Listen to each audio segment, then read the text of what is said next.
So I'm less than 6 hours away from brain surgery. They are going to be cutting into my left frontal intracortex, going straight for the area that is in charge of speech and thinking. And as a PhD student, as a speaker, as a lecturer, as an author, as a father, as a person who has committed a great deal of their lives to helping people build their mental toughness, I couldn't find more irony, comedy, satire, and beauty in such an unexplainable experience.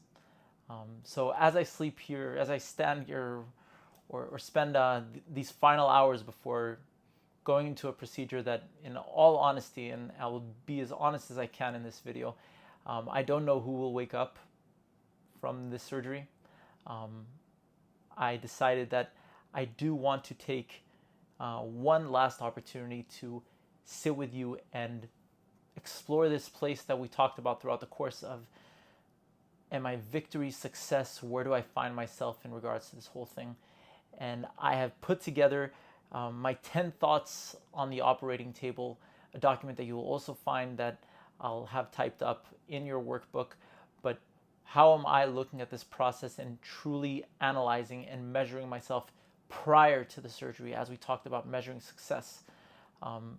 What are the things that are going through my mind? What are the 10 thoughts that I'm taking in order to really explore, do I have peace of mind before going into this fucking absolutely crazy procedure? So here are my 10 pieces of mind and the 10 thoughts that are taking me onto the operating table, how I am measuring my peace of mind. So number one, my family is my core. Everything I do, and I'll tell you more than this. Yes, I really want you, whoever you are on the other side of this camera, to know that I built this course because I said, I'm going to go through this, and it's not just going to serve me. I don't want to leave this process of brain surgery saying, all right, as long as Doron is okay, then life goes on. No, the first thing that went through my mind is both of my sons, Yarden and Ariel, and my wife, and I'm saying, all of this is for them.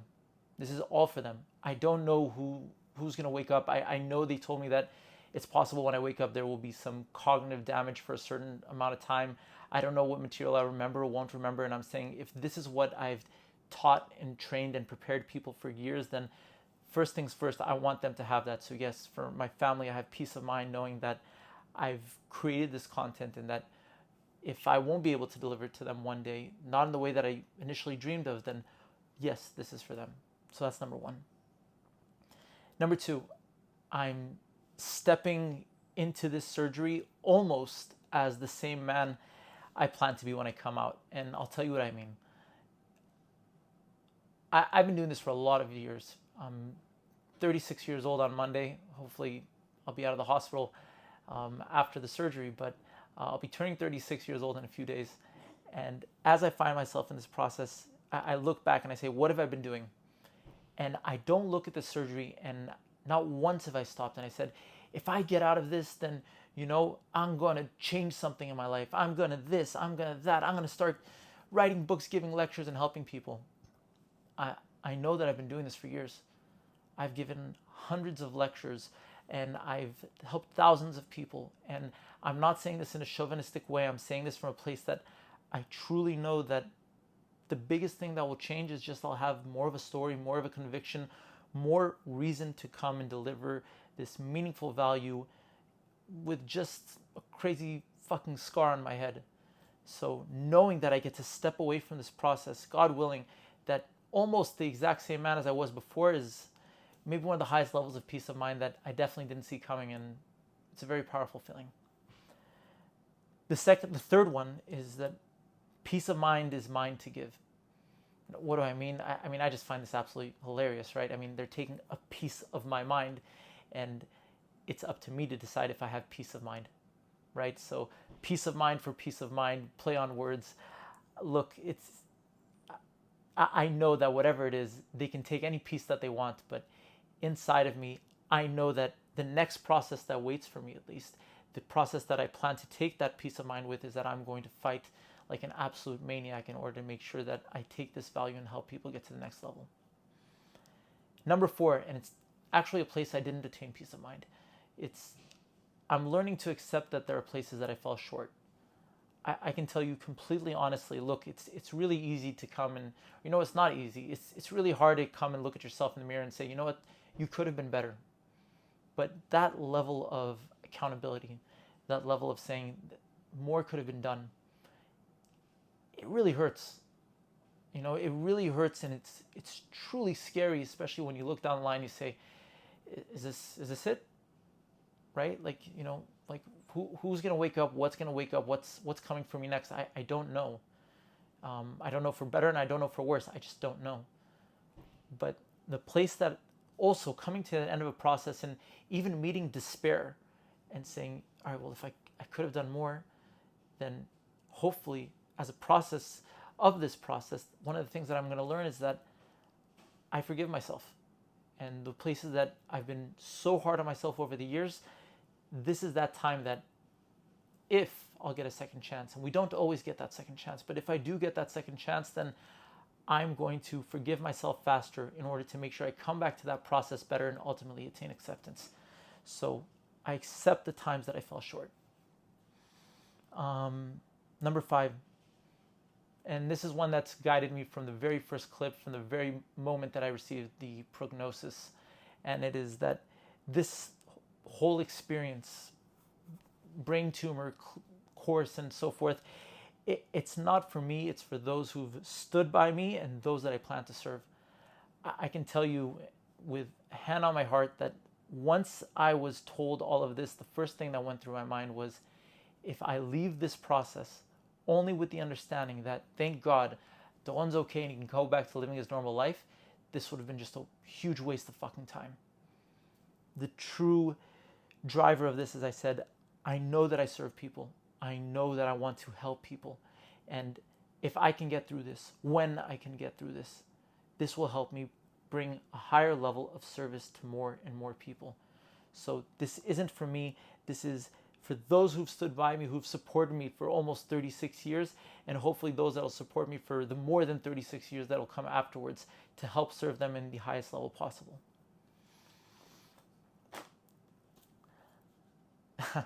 Number 6, and this is one of the most surprising ones, at least that I have in regards to experiencing peace of mind. I was given a week after being told that I have a brain tumor to prepare for this surgery that starts in a few hours. And I have never been so moved to be between laughter and tears.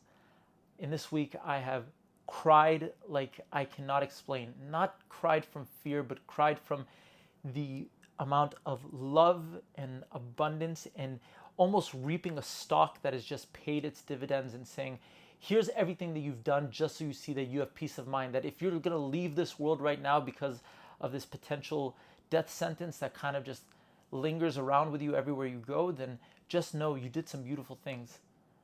And the laughter and the joy, and I've never had a week like this in my life. I hope none of you guys have to come to a point where you have to potentially meet death in order to truly experience life. However, this journey has brought me to laughter and tears, and I think if you can come to that place where you can experience what that true love is, what that true peace of mind is, that's one of the most unbelievable gifts I've ever been given, and it's the reason why that I know that in regards to this whole thing, yeah, I have peace of mind. If whatever happens tomorrow, I know that these 36 years were truly, truly powerful and meaningful, and I got that peace of mind, and I can live with that acceptance. Number 7, Fuddy, the tumor, he too is a gift. Look, I think one of the biggest things that I've talked about in my books and my courses and my lessons and lectures that I've done, honestly, all over the world, is that it goes back to logotherapy. Viktor Frankl, Dr. Edith Eger, they used to talk about this a lot, that the only thing in your control is how you decide to deal with what happens to you. And there has not been one moment, and I say this with true sincerity in my heart, there has not been one moment where I stopped and I said, why me? Why the guy with, that ran marathons, that's done ice baths, that gives lectures, that wants to go out and help the world and serve value? Why did this happen to me? This has been a true gift. And the fact that I met it with this mentality. Again, I don't know what's going to happen in the surgery, but the fact that I met it with this mentality, and even as I'm sitting with you here right now, I'm starting to feel the headaches and just spinning this in my head. The fact that I've come with this mentality that says, I am coming and it's going to help me serve others, I mean, that for me is my peace of mind. I find a lot of power in that, and that's a huge, huge, huge thing. Number 8, control is an illusion, and accepting that is the deepest freedom. I think one of the biggest challenges that we have in this world is that we want ridiculous amounts of control. We have applications, we have reminders, we have a million things to make us feel as if we control some kind of processes. Look, I've said this a million times. I talk about this in my books. I talk about this in my course. There are 2 types of challenges in life. They're the ones that you choose and the ones that choose you. And Fuddy and this brain tumor, it chose me. Now, if I think that I have control over this, that's not acceptance. One of the big things we talked about is that, the second element of mental toughness is accepting that nothing is in your control. You can literally just be walking down the street, all of a sudden get a headache, boom, you have a brain tumor and you're getting ready for brain surgery. It's not up to you. And releasing that control is power. It is unbelievable power. Releasing that control as if you have influence over what the external circumstances is, it's mind-blowing. It is freeing. It is allowing you to say, look, I know I will do everything in my power to be the best that I can be. However, if the result didn't go my way, that's just life. I hope that's something that you'll be able to take from this course. I hope that's something that whatever process you go through, whatever process you meet, you will meet that level of acceptance, because yes, with these terrible headaches and getting ready for this surgery, I really feel that when they'll roll me into that operating room and cut through my brain, I'm saying, I know that there's nothing I could have done. This is just a calling, and it just had to happen. Number 9, and it is a place that, again, I do meet despair at a certain level. And it's important for me to be honest, because look, the fact that I'm teaching this course doesn't mean I'm not a lab rat. I am literally about to be cut through my brain, so let's just call it what it is. It's a great quote that I heard, and I think it really reflects who I am, and it's something I do hope to change in order to get that second chance at life when this whole thing will end. And it's that I can do anything, but I can't do everything. Look, I can, anything I want. I'll do my PhD and I'll give lectures around the world, and I'll serve amazing value, and I'm going to be a great father, but I can't do everything. And we weren't designed to do everything. I think that we have a limited amount of time here on this planet, and our goal is, we want to do and we want to experience and but if you try to do everything, then that one thing that you were really, really intended to do, and I'm sure all of my life designed me just to come for this moment that I'm sitting before you hours before going into brain surgery and give you this message. Maybe that one anything that I had to do was just stand here before you and make sure you get this message, so that one place that you deliver your value, your meaning to the world, you don't have to go for everything, but you can do anything, and there's so much power in that. So if you don't manage to get everything, don't be in despair. Just make sure that one thing that you do, put your heart into, you put everything in it. And number 10, and the final one, and I don't know if this goes with peace of mind or not, but maybe this is the biggest lesson that I've taken away from this whole ride just before getting on the operating table. And it's, true faith isn't about needing to understand everything. It's not about saying, everything is for the best. True faith is knowing that you don't have to have the reason for everything. And I want to explain what I mean. I believe in God. I'm a person of faith. I know that this didn't just happen for no reason. I know it. But there's those people that come and say everything is for the best. I used to live by that quote, and I've said it for many years, but that's a really hard thing to go by. Because who am I to determine that? A terrible tragedy happens, and I'm not even talking about a brain tumor. I'm walking around the hospital and I'm seeing people love and cry and pain and happiness and a million different emotions, and everyone's getting different news, and everyone's getting different, diagnosis, prognosis, and whatever they're experiencing.